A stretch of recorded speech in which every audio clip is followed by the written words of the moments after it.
মাঠ থেকে অবসর নিয়েছেন বহু বছর আগে, কিন্তু বোলিংয়ের সেই চিরচেনা জাদুকরী ভঙ্গিটি যে এখনও ওয়াসিম আকরামের মজ্জাগত তা আরও একবার প্রমাণিত হল। পবিত্র মক্কানগরীতে হজ পালনরত অবস্থায় পাকিস্তানের এই কিংবদন্তি পেসারের একটি ভিডিও সামাজিক যোগাযোগ মাধ্যম এক্সে ব্যাপক ভাইরাল হয়েছে। ভিডিওটিতে দেখা যায় হজের অন্যতম প্রধান আনুষ্ঠানিকতা রামি আল জামারাত অর্থাৎ শয়তানকে পাথর নিক্ষেপের রীতি পালন করছিলেন ওয়াসিম আকরাম। এহরামের সাদা কাপড় পরিহিত অবস্থাতেও তাকে চিনতে ভক্তদের মোটেও কষ্ট হয়নি, যার মূল কারণ ছিল পাথর ছোড়ার সময় তার অবলীলায় চলে আসা বোলিং অ্যাকশন।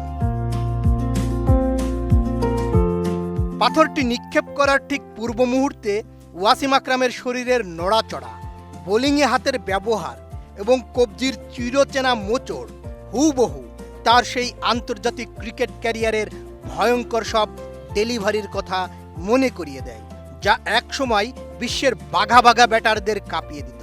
সফলভাবে পাথর ছুঁড়ে মারার পর স্বভাবসুলভ ভঙ্গিতে তাকে উদযাপন করতেও দেখা যায়। একদম তোর মায়ের রান্না। তোর মা কোথায়? সেভুরি বিরিয়ানি মশলা, কিছু স্বাদ স্মৃতিকে ফিরিয়ে আনে। ঐতিহাসিক এই ধর্মীয় রীতির মাঝেও আকরামের এমন ক্রিকেটীয় ভঙ্গি পাশে থাকা অন্যান্য হাজিদের মুখে হাসির রেখা ফুটিয়ে তোলে। একই সঙ্গে ইন্টারনেট দুনিয়ায় ক্রিকেট প্রেমীদের মাঝে এটি তৈরি করেছে নস্টালজিয়া বা পুরনো দিনের সোনালী স্মৃতির রোমন্থন। ভক্তদের মন্তব্য, কিংবদন্তিদের অ্যাকশন কখনো হারিয়ে যায় না, তা খেলার মাঠ ছাড়িয়ে জীবনের সবখানেই রয়ে যায়। বয়স বেড়েছে, বদলেছে জীবনের প্রেক্ষাপট, কিন্তু 22 গজের সেই সুলতান অফ সুইং যে ক্রিকেট প্রেমীদের হৃদয়ে চিরকাল একই রাজকীয় আসনে থাকবেন তা আরও একবার প্রমাণ করল মক্কার এই ভাইরাল দৃশ্য।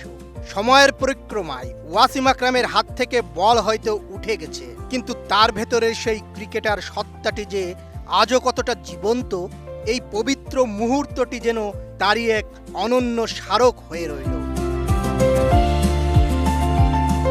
বদিউজ্জামান মিলন, এটিএন নিউজ।